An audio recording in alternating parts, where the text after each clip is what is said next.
ये एक महत्वपूर्ण मुद्दा था जिसको लेकर आई थिंक पूरा बाजार देखना चाह रहा था कि डेवलपमेंट क्या है, बट एग्जैक्टली ब्रेक थ्रू क्या है इस पूरी स्टोरी में।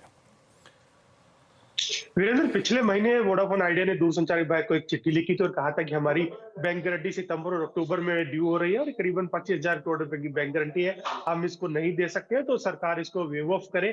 तो जो जो हमें सूत्र बता रहे हैं कि दूरसंचार विभाग ने अब इसको लेकर के वित्त मंत्रालय से राय मांगी और उसको उनको उम्मीद है कि वित्त मंत्रालय इसको बहुत जल्दी ही मंजूरी कर देगा। और वित्त मंत्रालय अगर इसको मंजूर कर देता तो उसके बाद सरकार इसके ऊपर कैबिनेट की मंजूरी लेगी, क्योंकि जो नीलामी की शर्तें हैं उसके मुताबिक अगर आपको कोई भी नीलामी की शर्त में बदलाव करना है तो इसके लिए आपको कैबिनेट की मंजूरी की जरूरत है।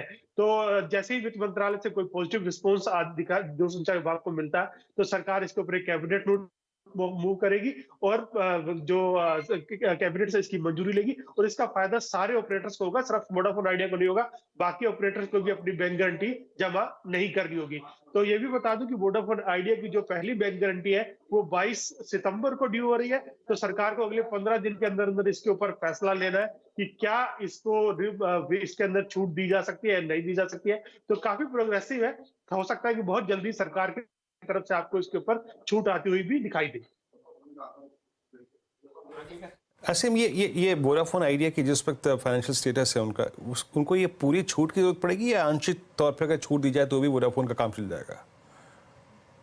देखिए, आंशिक तौर पर छूट देने का यहाँ पर सवाल नहीं होता। अगर छूट मिलेगी तो पूरी मिलेगी, क्योंकि ये 24,500 करोड़ रुपए की कंपनी को बैंक गारंटी जमा करनी है और 6 से 8% का मार्जिन बैंक जो है वो मांग रहे हैं कंपनी से कि आप 6 से 8% का मार्जिन दीजिए और उसके बाद कोलेटरल भी दीजिए, तभी हम आपको ये 25,000 करोड़ रुपए की बैंक गारंटी आपको दे पाएंगे।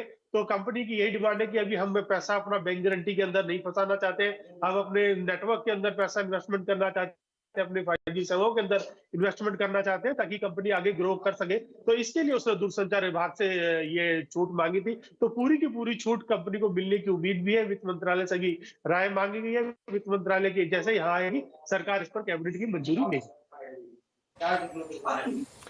शुक्रिया असीम, बहुत महत्वपूर्ण जानकारी है वोडाफोन आइडिया के लिए। तो यहाँ पर दूरसंचार मंत्रालय ने वित्त मंत्रालय से, अगर आप देखें, इस मुद्दे पर बातचीत की है और अगर ये राहत वोडाफोन आइडिया को मिलती है तो याद रखिएगा इसके एग्जिस्टेंस को लेकर ये सबसे बड़ा ब्रेक थ्रू होगा, सबसे बड़ा डेवलपमेंट होगा। 1596 पे ट्रेड करता हुआ इस वक्त है।